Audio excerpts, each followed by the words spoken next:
Hello student, good morning. I am Dr. Ajay Kumar Sinha, Professor of Chemistry. Today I am going to discuss hydraulics washing. Last class I have started new chapter, that is general principles, processing and isolation of elements. That is the 7th chapter. In that I have discussed just basic of metallurgy. I have discussed occurrence of metals. Now I am going to discuss concentration of ores. Concentration of ores. Under that I am going to discuss hydraulic washing. Hydraulic washing. This is the you can say one method to concentrate the ores. Removal of unwanted material, that is the sand, clays, etc. from the ore is known as concentration, also called dressing, also called benefaction. It involves several steps, and selection of these steps depend upon the differences in physical properties of compound of the metal present and that of the gangue. The type of metal, the available facilities and the environmental factors are also taken into consideration. Some of the important procedures now I am going to discuss. First procedure is hydraulic. How we will concentrate the ores. Then one process is, many processes are there, one by one I will discuss. Then first process is hydraulic washing. This is based on difference in gravity of the ores and the gangues particles. It is therefore a type of gravity separation.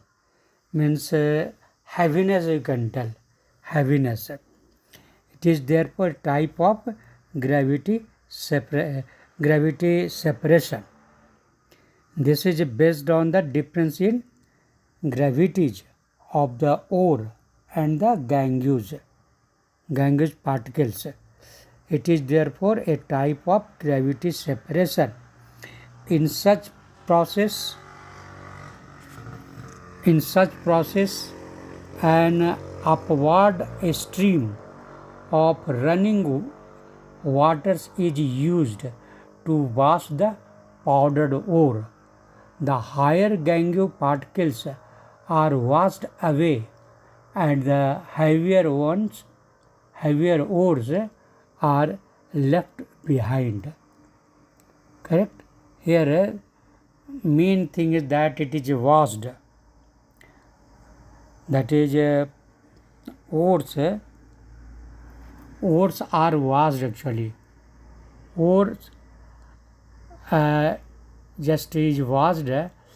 How? Then an upwarded stream of running water is used.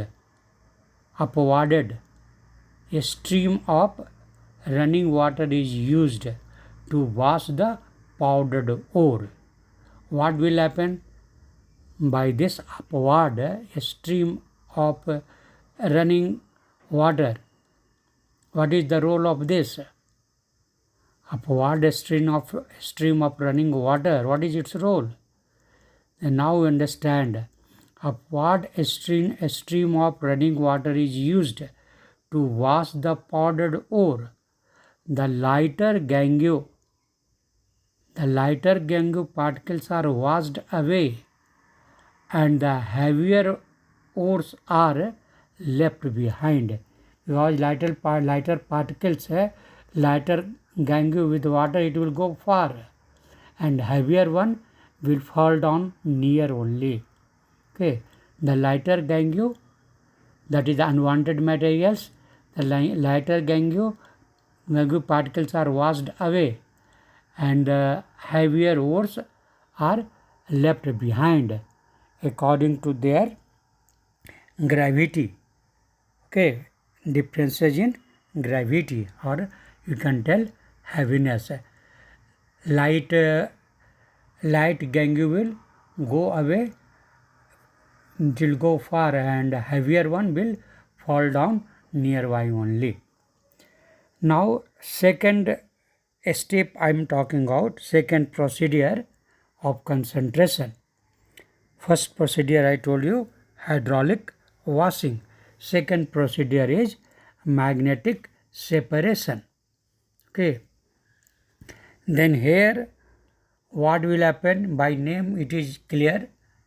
Magnetic separation means here magnetic substance will be attracted.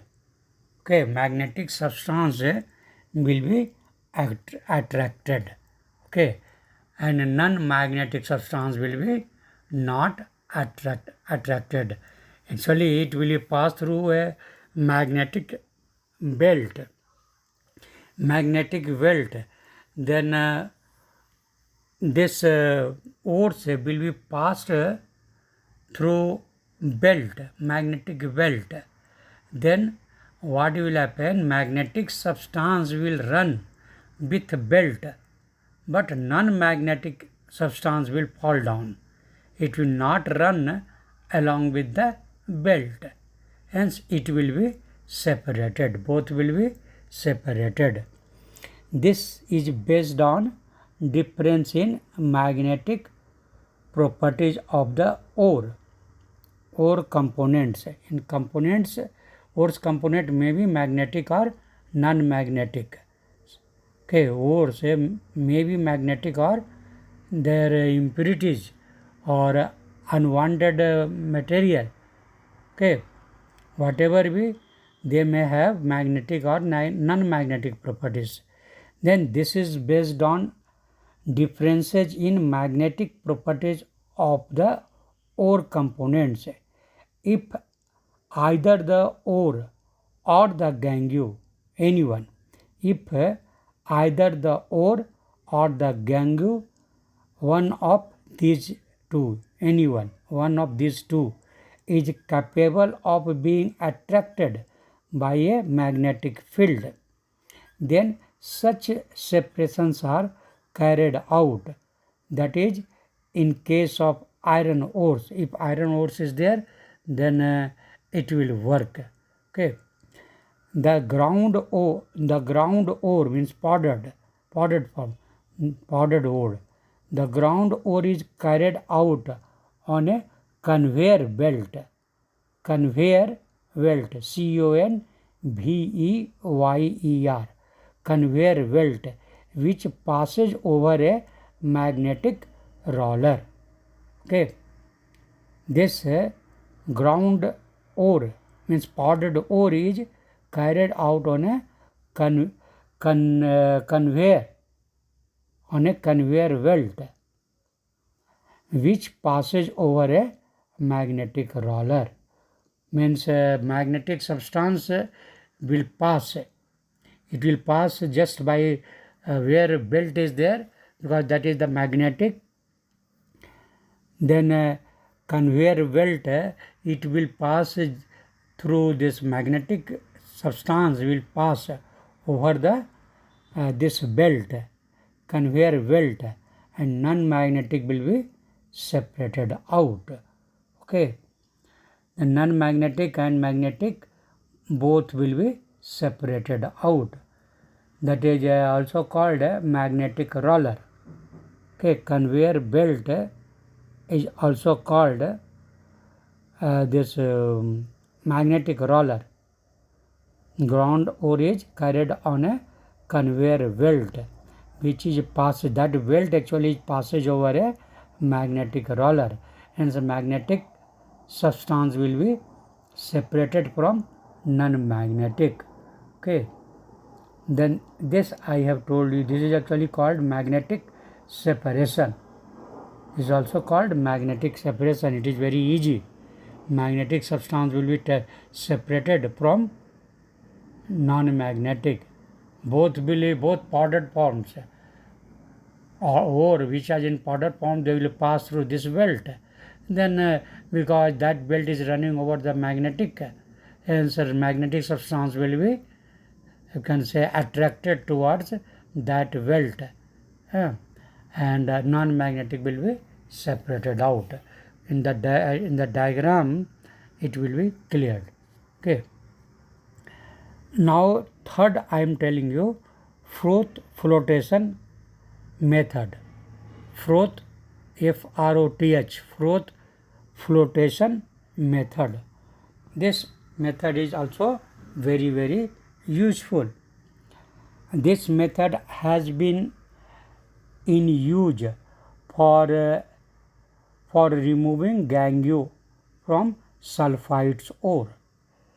In this process, a suspension of powdered ore is made with water. Powdered ore is dissolved in water. In this process, a suspension of powdered ore is made with water. To it, collectors and Froth stabilizer. Here, in this suspended solution, two things is mixed. Here again I am telling you that in this process a suspension of the powdered ore is made with water. To it, collector and Froth stabilizer, two things, collectors and Froth stabilizers are added. Okay, what is its role? Collector's role. Collector, that is the pine wheels. Collector, that is example of collectors is pine wheels. Okay. Second example is fatty acids. Third example is xanthate, etc. These are the examples of collectors. What these will do, these collectors means pine wheels, fatty acid, xanthates, etc. It will enhance can say wettability of the mineral particles. And Froth stabilizer, what it will do? Froth stabilizers, that is example srisols, aniline, etc. It stabilizes the froth. To stabilize the froth, this is used, that is the stabilizer like srisol and aniline are used to stabilize the froth. Okay, and these collectors are used, collectors as for example pine oils, fatty acid, xanthate. This will enhance the wettability. It means it will enhance that more it will become these things weight. It will weight the ores particles. It will enhance, you can say not weight, non-wettable, non-wettability, you can tell. These collectors like pine oils, fatty acids, what will it do? It enhances the non-wettability. It will not allow to wet. Because pines, is just like a oil. That oil that it will separate. It will not wet the water. Okay. Then just for non-wet, it will increase the non-wettability. It enhances non-wettability of the minerals. mineral particles. And froth, I told you, it is used as a stabilizer, that it will stabilize the froth. Example of a stabilizer, I told you, cresol, aniline, etc. Okay. Then now actually what happens, I am telling you, the mineral particles become weight by oils. The mineral particles become weight by oils, while the gangue particles by water.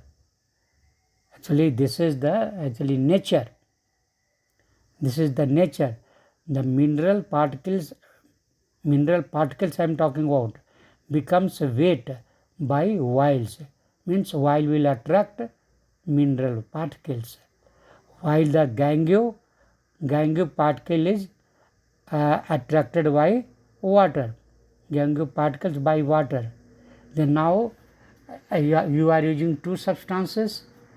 Two, first collectors you are using, and second a stabilizer you are using. Then now purpose you are understanding. The mineral particles become weight by oils, while the gangue particles by water. A rotating paddle agitates the mixture and draws air in it. As a result, froth is formed, which carries the mineral particles. The froth is light and is skimmed off. It is then dried for recovery of the ore minerals.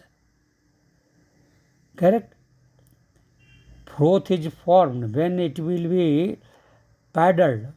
Again I am telling you, a rotating paddle agitates the mixture. Mixture you have taken, ore's mixture. Okay, in water, while all are present in that. Oil is present, water is present, and these ores are present. Then you have to agitate it. Then a rotating paddle agitates the mixture and draws air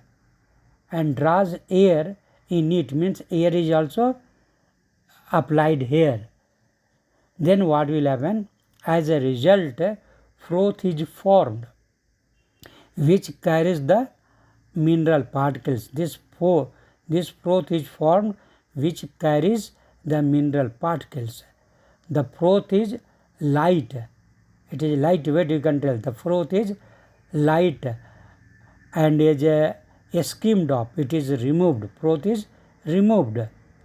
It is then dried for recovery of the ore particles.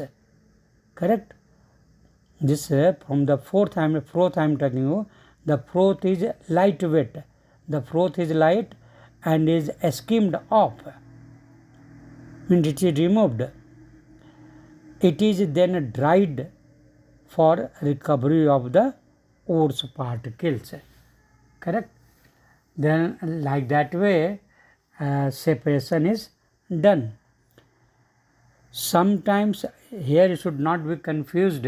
Here this by diagram also it will be clear, but in this diagram what will happen, I already told you that here, that in this diagram one paddle will be there.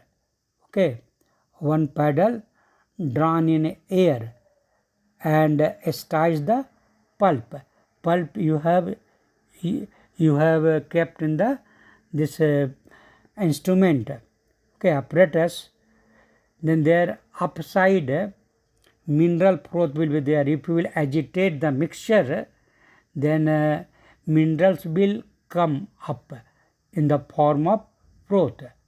In the form of froth, mineral will come up. Okay, and rotating paddle is there. You have to rotate fast.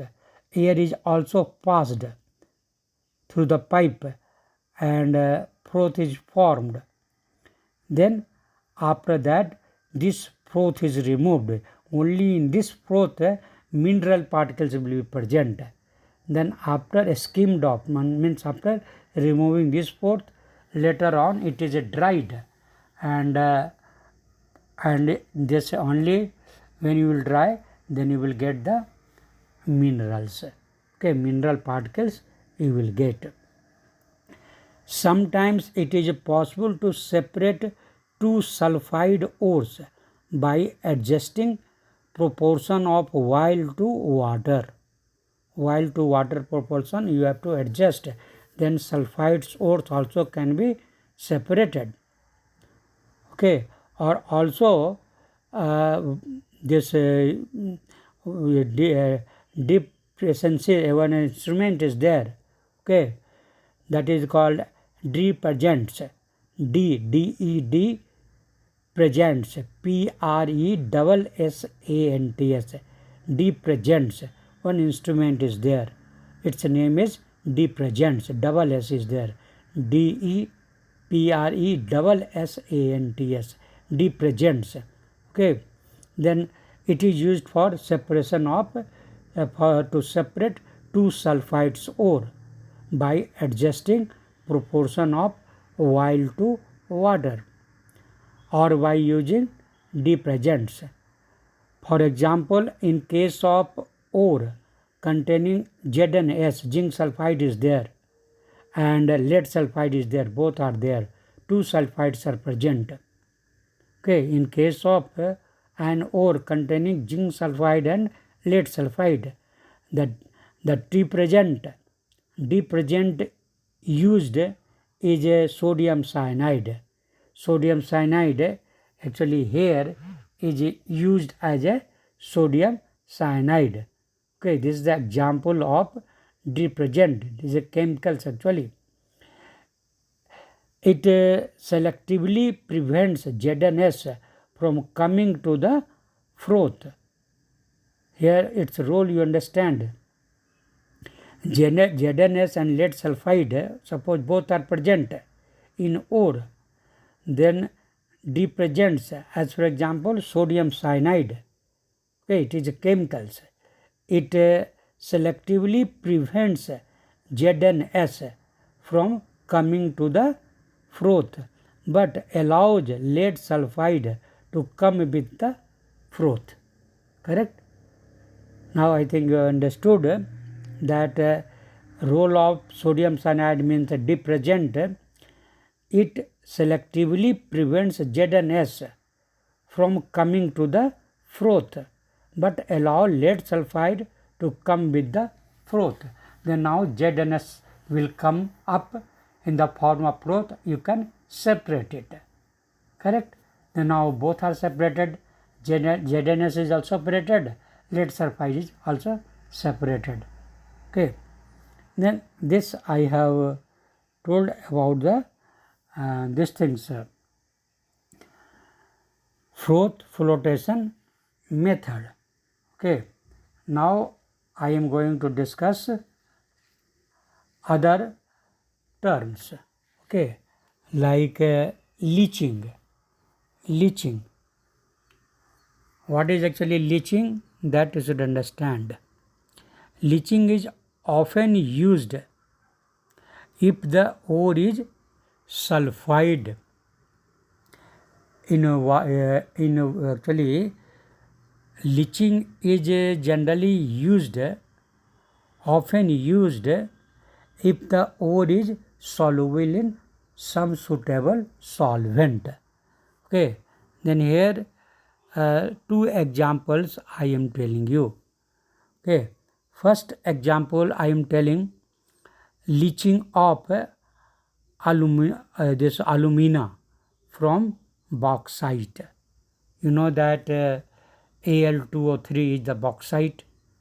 Then here leaching of alumina from bauxite ore, from the ore, you know that aluminum is there. Correct? Then your purpose is to remove the aluminum from bauxite. Other things are also there. Then how will you remove this aluminum oxide? Leaching of alumina. Al2O3 is called alumina. In bauxite, other impurities are also there. Then you want to remove it. That is done by leaching. Leaching example I am telling you. The leaching of alumina from bauxite. The principal ore of aluminium, I am telling you that bauxite, that is the main principal ore. Principal ore of aluminium is this thing, bauxite.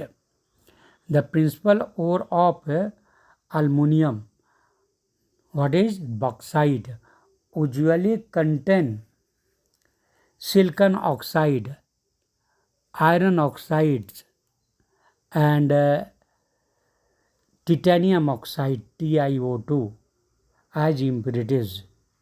Okay, these things are along with the aluminium. These things are present, means iron oxide, silicon oxide, titanium oxides are present in bauxite. Okay, in bauxite these things are present. Bauxite usually contains the silicon oxide, iron oxide, and titanium oxide. Titanium oxide is called TiO2. Okay, and iron oxide, FeO or Fe2O3. Correct? And silicon oxide, SiO2. Then these are present as impurities. Concentration of iron oxide and titanium oxide. Here, this concentration. Now, first you have to, how will you remove that I am telling you. Concentration is carried out by digesting the powdered ore with a concentrated solution of NOH at 473, between 473 to 523 Kelvin, and pressure should be around 35 to 36 bar. Correct? Here you have to dissolve this bauxite powdered form ore. You have to dissolve it, concentrate. You have to concentrate it. First you have to, because all things three things are mixed. Silicon oxide, titanium oxide, and iron oxides are mixed. Then you have to just remove all three. Then for that, how will you concentrate? Actually, you want concentration, means here you want aluminum should be in more quantity. Okay. Then concentration is carried out, means how will you get more aluminum? Then for that purpose I am talking about. Concentration is carried out by digesting the powdered ore with concentrated solution of sodium hydroxide. It is digested, means you have to mix it and heat it. Then heating you have to do around 473, between 473 to 523 Kelvin you have to heat it, and pressure you have to maintain around 35 to 36 bar. After that, what will happen? This way aluminum oxide is leached out as sodium aluminate, and silicon oxide, what will happen for this silicon oxide? It will leached out as a sodium silicate, leaving the impurities behind. Okay, two things you can separate out. Actually, leaching means here that it will just what you can tell. A simple example I am telling you. Suppose copper if suppose in water copper is there, in solution suppose copper is there and soap you are using, then what happens that this copper particles will stick to the soap, and then all soap particles can be removed. Even many other particles are present in the solution and soap you are using, then copper has a special property to be attracted by soap. Then this is the example of leaching. Okay, leaching example, that it will be attracted with some things, then it will be separated out. Then same things are here, that now bauxite ores you have dissolved, you have made solution in NOH, and you heated it. Then what happened? Aluminium attracted with sodium. Aluminium is attracted with sodium. Okay, not aluminum oxide. Aluminum oxide is leached out, means it is attracted by sodium in the form of sodium aluminate, and also with this silicon oxide will also come. Only only aluminum oxide will not come. Along with the aluminum, silicon also will come. Silicon oxide will also come. Then aluminum oxide and silicon oxide both will come. But more this aluminum oxide will come in the form of sodium aluminate. Okay, and also silicate will come as sodium silicate. Both will come, leaving the impurities behind. Other impurities it will be left out, and these two will be separated. Correct? There are many were there, but now two you have leached out, you have separated. Then Al2O3, aluminum oxide, that is the solid form, plus NOH, reaction I am talking about, Al2O3 plus 2NOH, that is in the solution form, plus water. In solution all three are there. Bauxite was present in solution. In that NOH was there, water was there. Bauxite was dissolved in water. NOH you have added and you have heated under the pressure of 35 to 36 bar. Then that time aluminum oxide present in bauxite, that reacted, and it has given what? Then it has given sodium aluminate. It's a formula you can write NaAlOH whole 4. NaAlOH whole 4. Okay, AlOH whole 4. Then AlOH whole 4, that actually this is the complex form. It's a formula, that is that Na,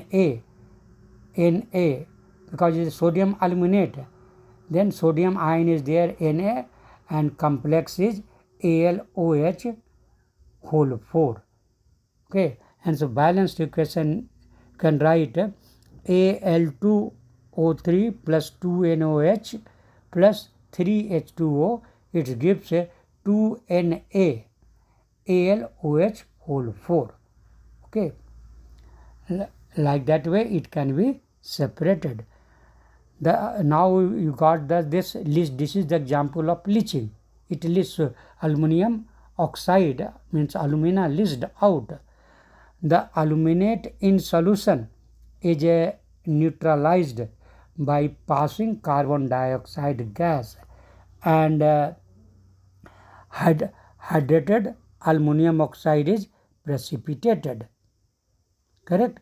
Now you actually this sodium aluminate you got in the this is the solution form, precipitate form, you got it, aqueous solution you got it. Then how will you remove?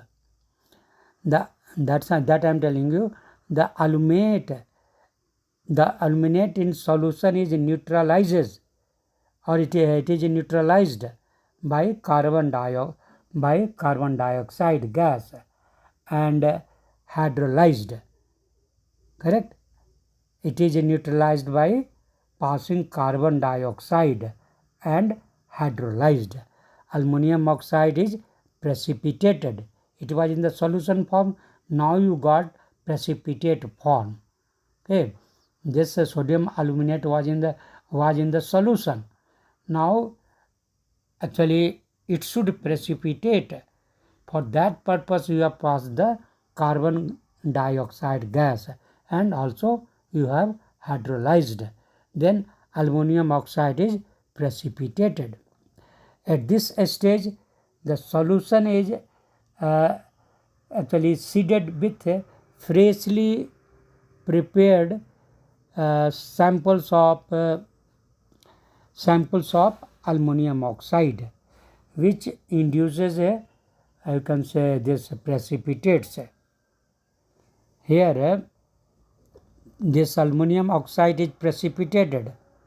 Then at this stage the solution is seeded with freshly prepared samples of hydrated aluminum oxide, which induces the precipitate. A small quantity of aluminum oxide from the fresh aluminum oxide is used, then only you will get the precipitate. A small quantity of aluminum oxide, freshly prepared aluminum oxide is used. Okay, then you will get precipitate of Al2O3. More you will get. Little you have added, more you will get. That is called that so this it is seeded. Seeded means that thing only. Seeded with freshly prepared samples of hydrated aluminum oxide.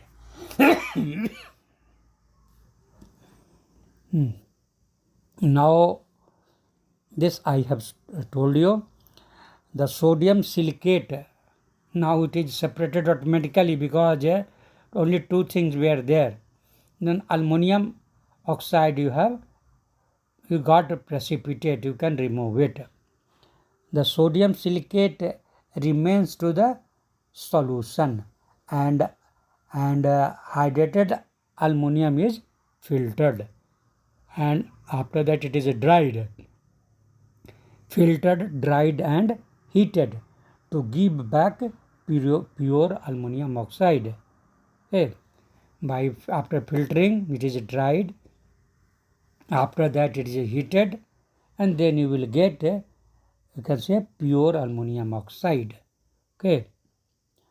Then now aluminum oxide XH2O, water was involved there, and if you will heat it at high temperature, means around 1470 Kelvin, if you will heat, then this water molecules, which was XH2O, you can tell X, you don't know what is the value of X, but if you will heat it around 1470 Kelvin, then you will get Al2O3, you will get plus XH2O, that is the vapor form. In the vapor form that will vaporize, and so you will get Al2O3, alumina. You got alumina. Then this is the I told one example of leaching. Okay, that is called leaching of alumina from bauxite. Means from it was mixed with bauxite, now you got aluminum oxide. Okay, then this is called leaching. Leaching, leaching. Now second example I am telling you that in the metallurgy of silver, and that of gold, okay, in both cases I am talking about. In the metallurgy of silver and that of gold, the respective metal means silver and gold is lynched with a dilute solution of sodium cyanide. Same things, sodium cyanide. Okay. No, that time you have used a sodium hydroxide. Okay, sodium hydroxide. Here you will use a dilute solution of sodium cyanide or potassium cyanide in the presence of air, means oxygen, from which the metal is obtained later by replacement. Means suppose M means metal, maybe silver, maybe gold, M. Then metal plus cyanide ion, metal plus cyanide ion plus H2O plus oxygen. 4 reactants are there. Metal solid, metal may be the solid. Okay, then metal solid plus cyanide 8CN you can write 4M, balanced equation I am telling you, 4M plus 8CN means cyanide ion plus 2H2O plus O2. These 4M plus 8CN, Cn minus you can write, plus 2H2O plus O2. These 4, after the reaction it will give a metal complex, and metal complex will be, you can say, MCN whole 2, metal dicyanide, MCN whole 2, that is the aqueous solution you will get. This is the main product. Other product I am talking about, that is the hydroxide, OH minus. Then here M means metal. Then which metal may be there? Metal may be gold, means Ag, or Au. Au means gold, auric. Ag means silver, Au means auric. Then M may be Ag or Au. Then balanced equation you can write 4M plus 8CN plus 2H2O plus O2. It gives 4MCN whole 2 plus 4OH minus. The 2 product you will get, means metal cyanide product plus hydroxide ion product. Okay. Then now you got the metal cyanide, MCN whole 2 you got. Then from MCN whole 2, if you will treat it with Zn, then you will get, now here means I told you replacement reaction is going on. Replacement.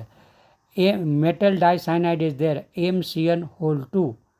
Then that metal you want to remove from cyanide. Then for that purpose, Zn you are using. It is reacting with Zn. You are treating with Zn. Then what will happen? Zn will come in the place of M, and M will be separated out. Means MCN whole 2 plus Zn. It will give ZnCN whole 2. Zinc dicyanide you will get. Okay. And metal will be separated out. Means balanced equation you can write 2MCN whole 2. 2MCN whole 2, that is an aqueous solution, plus Zn. Zn is solid. It gives ZnCN whole 4. ZnCl, actually this it was MCN whole 2. Now it reacted with Zn.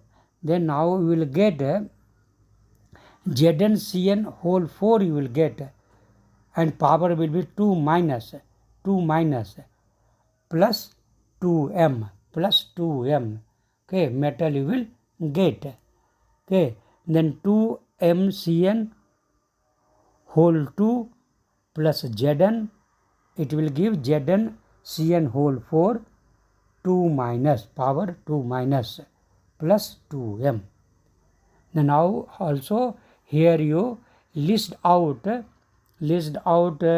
this, or you list silver or gold.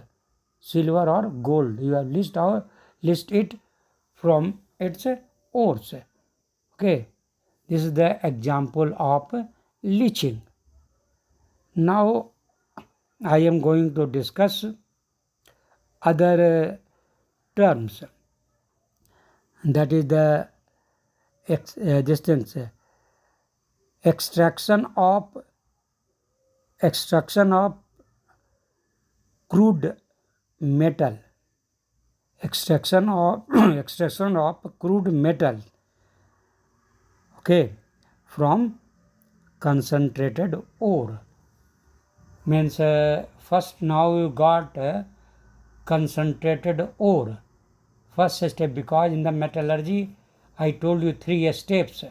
First concentration, second extraction of metal, crude metal from concentrated ore, and third will be reduction. Then now concentrated, this method I have discussed, 4 methods I have discussed, that was for concentration. Now we have concentrated the ores. Now from this concentrated ores you want crude metal. Crude metal means pure metal you want. Okay, metal you want from the concentrated ore. That's why it is called extraction of crude metal from concentrated ore. Then this is actually all are the main. Then how out of 3 this is the main, because at least you will get the metal. Later on again this crude, from the crude metal you will get pure metal by reduction. Okay, by reduction you will get. Then now this step, all the steps are important, but this is more important comparatively. Here how will you get, I am telling you, the concentrated ore must be converted into forms which is suitable for reduction. Okay, generally before reduction you will get oxide form, and from that metal oxide you will get metal. Okay, in this step actually you will get oxide of metal. That's why you are using the word crude metal, because not it is a pure, and from this metal oxide you will get the third step, reduction of this metal oxide will give metal. And now this should understand how will you get. The concentrated ore must be converted into a form which is suitable for reduction. Usually the sulfide ore is converted to oxide before reduction. Okay, generally sulfide ore is converted to oxide, okay, before reduction. Oxides are easier to reduce. Why? For a reason, this I will tell you this thing, because you have oxide, now metal oxide is there. Then this oxide, what will happen? It will be in presence of reducing agent, quickly it will convert to pure metal. Okay, in the presence of suitable reducing agent, generally carbon and carbon monoxide. Okay, then now I am telling you that steps, how will you get the metal oxide. Then now this oxides I told you are easier to reduce. The isolation of metals from concentrated ore involves two major steps. First step is conversion to oxide, means ore will be converted to oxide, and second, reduction of oxide to metal. Okay, then it will be completed. First, this conversion to metal oxide. After that, the last step is reduction of the oxide to get pure metal. Okay.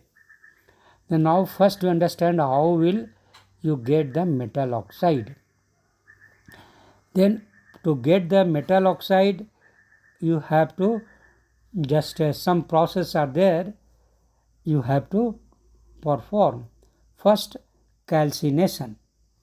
Calcination. What is the calcination? Question is asked also. Calcination involves heating when the volatile matter escapes, leaving behind the metal oxide.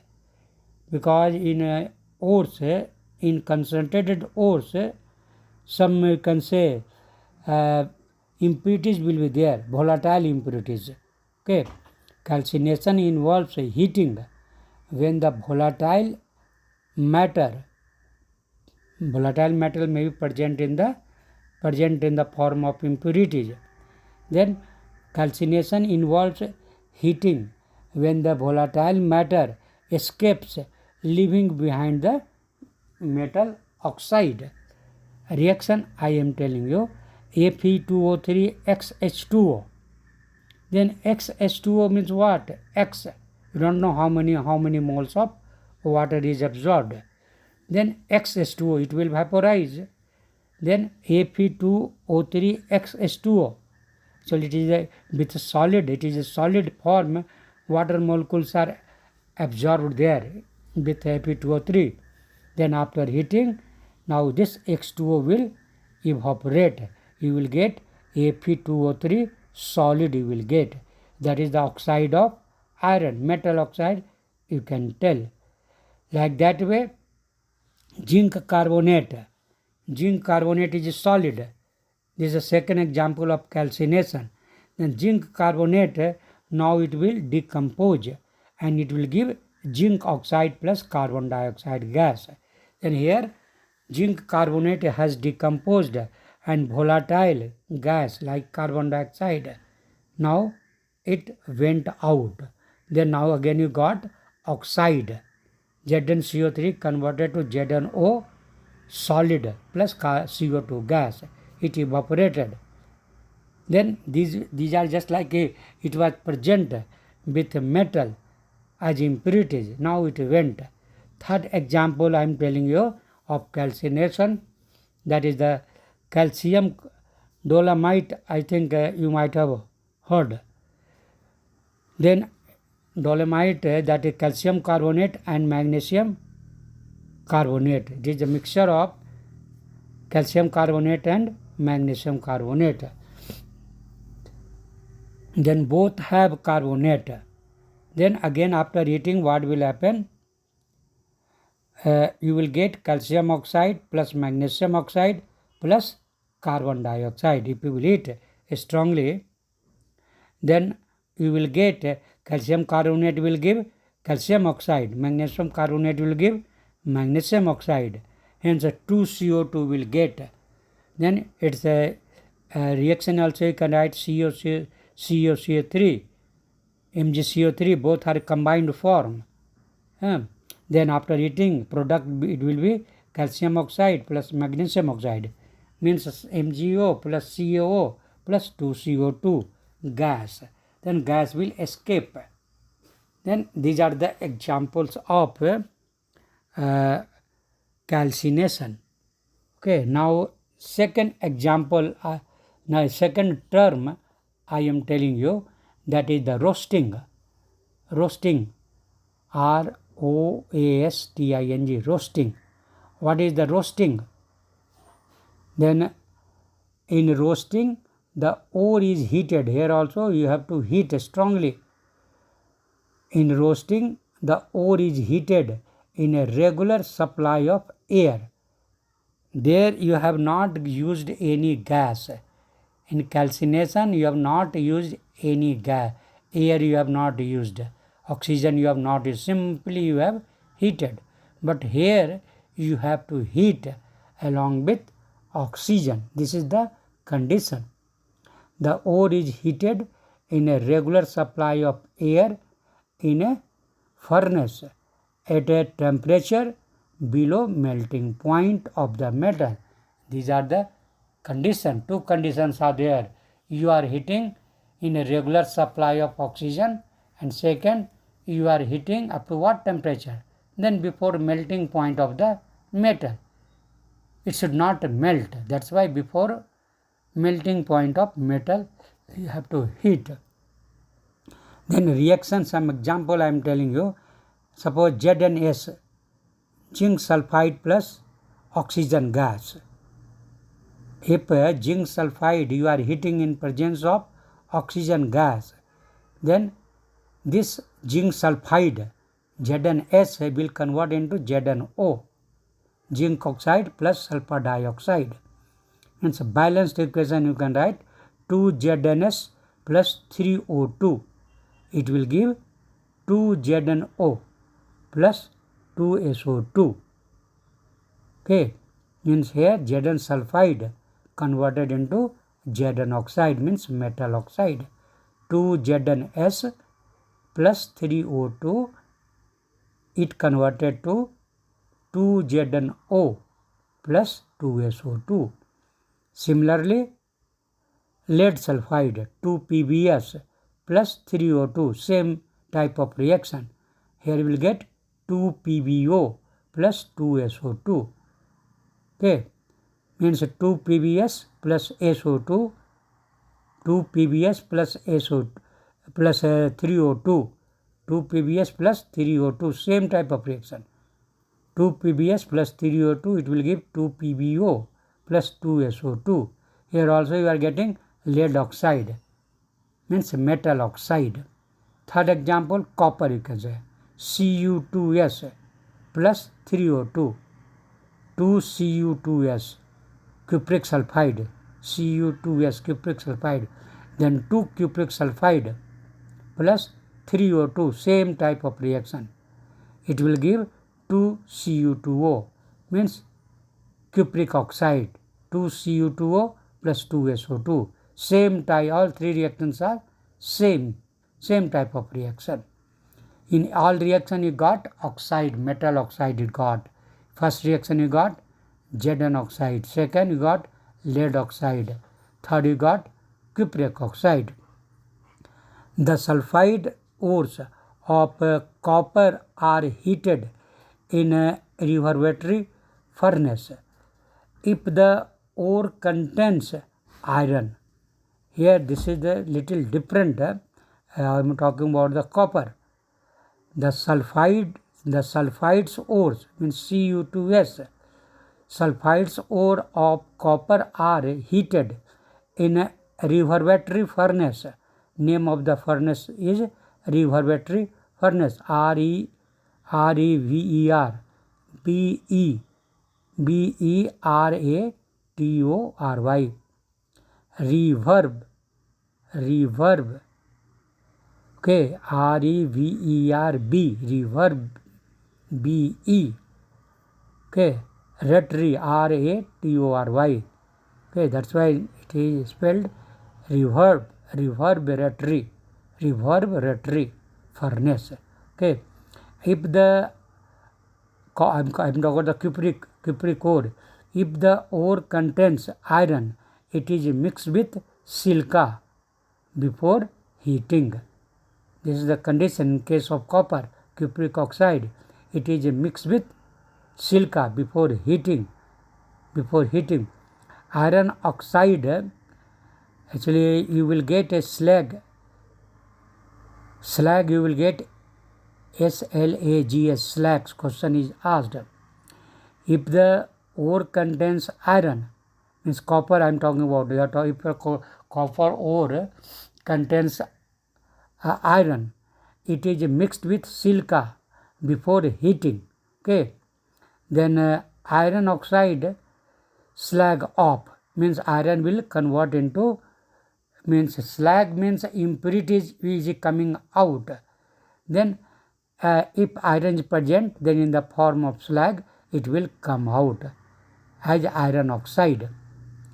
Okay, or this iron oxide that will in the form of slag, it will come out in the form of iron silicate, or SiO2, silicon oxide you have added, silica you have added, then this iron oxide plus SiO2, it will form iron silicate and copper is produced. Okay, because oxygen is coming out. Iron oxide is present, silica you have added, then all will convert copper, this iron, and silica it will convert in the form of slag. Slag, that is called iron silicate you will get, and copper is left out, and copper is produced in the form of copper mate. Copper mate, what is a copper mate? This question is also asked. 3-4 points I discussed, all are asked. What is the, here copper will get, that copper means after when it will this the iron will go in the form of iron silicate, then you will get copper. That time copper is called copper mate, which contains Cu2s and APS. Ap removed, but not all. Not all Ap removed. Some Ap in the form of sulfur. Sulfur is still it is present. It is present till date, till now. Okay, with copper. Then in this copper, cupric sulfide and APS is present. That's why it is called mate. Okay, copper mate.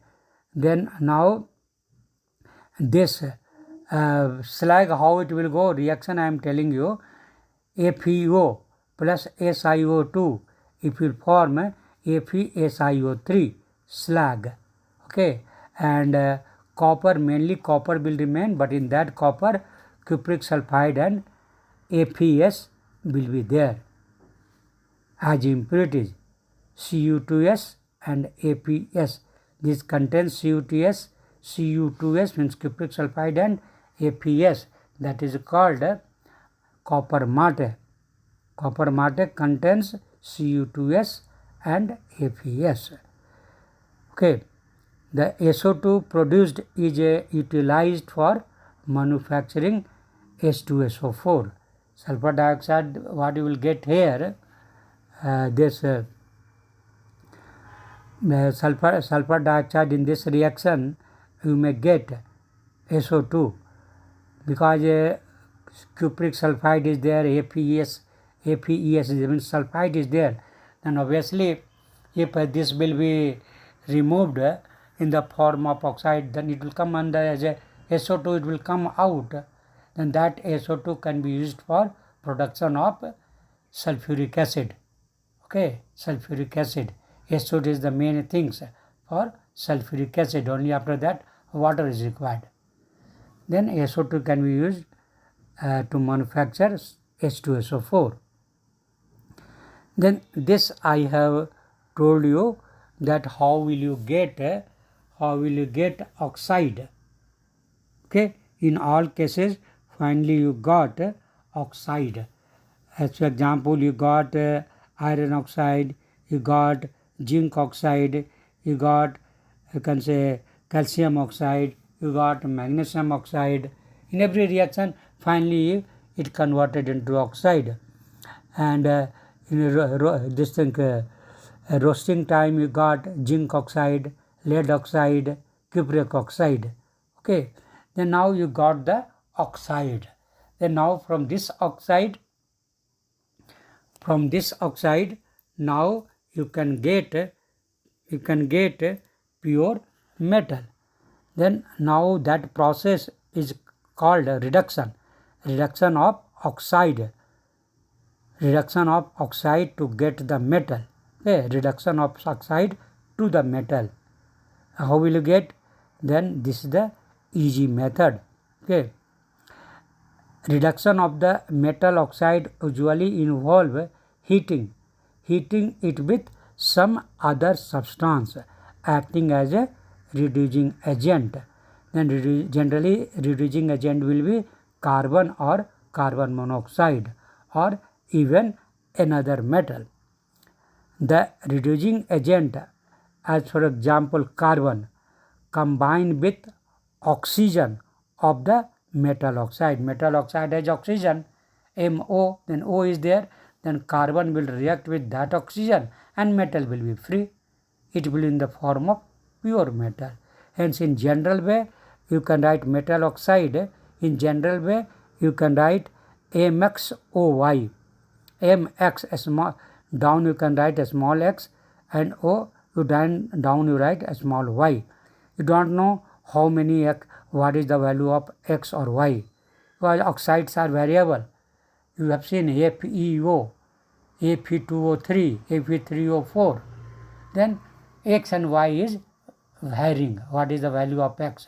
FeO, 1F, 1Fe, 1O, Fe2O3, Fe2O3 means now F is 2, x is 2, O3, then y is 3, Fe3O4, then x is 3, O4 means y is 4. Hence better you write M in general way for metal, MXOY plus y carbon. You don't know, because you don't know x and y, then simply how many I can say atom of carbon will be there, you don't know, right? Simply you write y carbon. Then if MXOY is there, then MX, it means same number of metal it will give. If it is MX, then XM it will give. Product it will give XM, means metal will be in the X number. Plus carbon is Y and oxygen is also Y. YCO you can write. YCO, Y carbon monoxide. Then now you got pure metal, XM, only M you got. Now metal oxide reduced to metal, pure metal. Okay. Some metal oxides get reduced easily, while others are very difficult to be reduced. Reduction means, you know, already I told, reduction means electron gain or electronation, you can tell, electronation. Reduction means electron gain, that is called reduction. Then who will give electron? That is called reducing agent. Correct? Reducing agent, they will give electron. Substance which gives the electron is called reducing agent. Then that is also called, reduction is also called electronation. Okay. Then I have told you in these things, I told you what is the reduction. Reduction means electron gain or electronation. In any case, heating is required.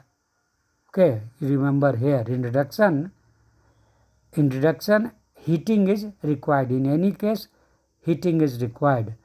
To understand the variation in the temperature requirement for thermal, I can say reduction. Thermal reduction is also known as pyrometallurgy. Thermal means heat. Thermal reduction is also known as pyrometallurgy. Pyro means again heat. And these things I am telling about that variation in temperature, because temperature is required. Then variation in temperature requirement for thermal reduction, and to predict which element will you can say suit as the reducing agent for a given metal oxide gives energy interpretations are made. Means here from the these things from the metal oxide you want a metal, then which these things reducing agent will be required? How will you predict? Can say these things which reducing agent will be required? Then that prediction can be done to predict which element will suit as the reducing agent for a given metal oxide. Gibbs energy interpretations are made.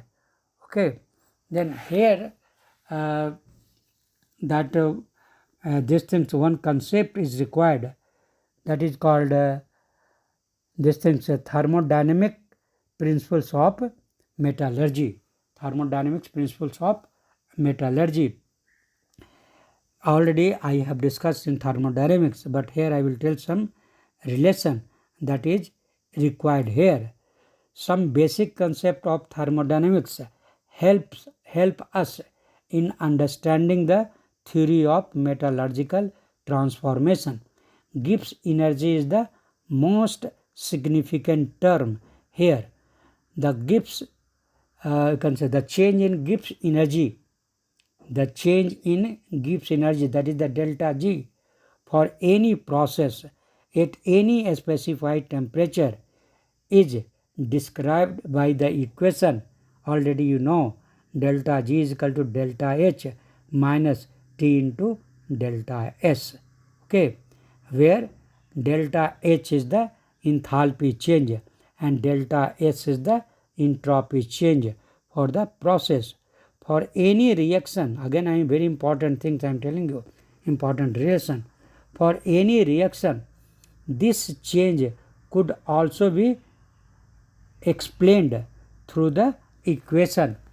Means one more equation is used here, okay, for the prediction of which reducing agent is required. That is the delta G, standard delta G is equal to minus RT ln K. Okay, this is the second relation I told you. Already you know, standard delta G is equal to minus RT ln K, where K is the equilibrium constant of the reactant product system at the temperature T, capital T. Okay, and here again I am telling you that a negative delta G, meaning of negative, a negative delta G implies a positive K in equation. If actually if delta G is negative, that is essential condition for the spontaneous reaction. Reaction will take or not place. By seeing the value you can tell. If delta G value is negative, then reaction will take place by own easily. Okay, then delta G in this reaction relation delta G, standard delta is equal to minus RT ln K, then K is the equilibrium constant. Equilibrium constant, T is the temperature, R is the universal gas constant. Okay, then a negative sign delta G implies a positive K. K equilibrium constant value will be positive. Okay, if delta G is negative, and this equation can means if positive value, K has positive value, then this can happen only when reaction proceeds towards products. Okay, then these things by using these two relation, we can predict about the these things reducing agent. Okay, there are two conclusions we can draw from these two can say relation. When the value of delta G is negative, only then the reaction will proceed.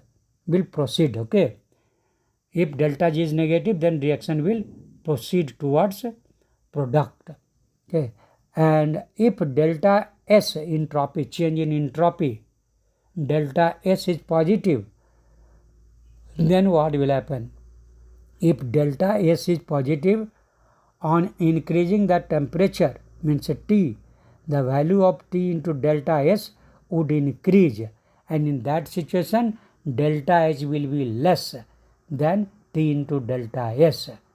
Delta H value will be less than T into delta S because delta S is increasing. Temperature is also increasing. Then this term will be more than delta H. Then this delta H minus T into delta S. It means delta G will be negative. Then it is good, means reaction will take place. Okay. Hence delta G will be a negative, it will become negative. Then this conclusion you have drawn. Now second conclusion, if reactants and products of two reactions are put together, very important things I am going to tell. If reactants and products of two reactions, you are talking about two reactions and you are considering both at a time, that you think. Two reactions at a time you are considering. Okay, you are mixing like that, you can tell. Or both reactions are taking place together. In that situation, you think. If reactants and products of two reactions are put together in a system and the net delta G of the two possible reaction is negative, including both. Net delta G of the two possible reaction is negative, then what will happen? The overall reaction will occur, will take place. If net reaction is negative, net delta G reaction of these two reactions, if net delta G value is negative, correct? For these two reactions, it means that the overall reaction will take place, will occur. So the process of the interpretation involves coupling of the two reactions, getting the sum of their delta G and looking for its magnitude and sign. Means both reactions, what is the delta G value you see, add it and see finally whether value is positive or negative. If it is a negative, then both reaction will take place. Okay, getting the sum of their delta G and looking for its magnitude, what is the value and what is the sign. Such coupling is easily understood through Gibbs energy. Through a standard Gibbs value we can understand. Okay, then there one graph is there, Gibbs energy versus temperature plot. Okay, that graph is that is for formation of oxide. Gibbs energy versus temperature plot. Okay, Ellington diagram, that is called Ellington diagram. Okay, Gibbs energy, that is the delta G, standard delta G versus T, one, that plot for formation of oxide. How will you get the oxide? By the use of reducing agent. For that purpose this plot is made. That plot actually is called this Ellington diagram. Okay, Ellington GHAM, Ellington diagram. Again I am telling you, Ellington GHAN. Okay, Ellington this diagram, correct? Then this Ellington diagram I will discuss in the next class. Thank you.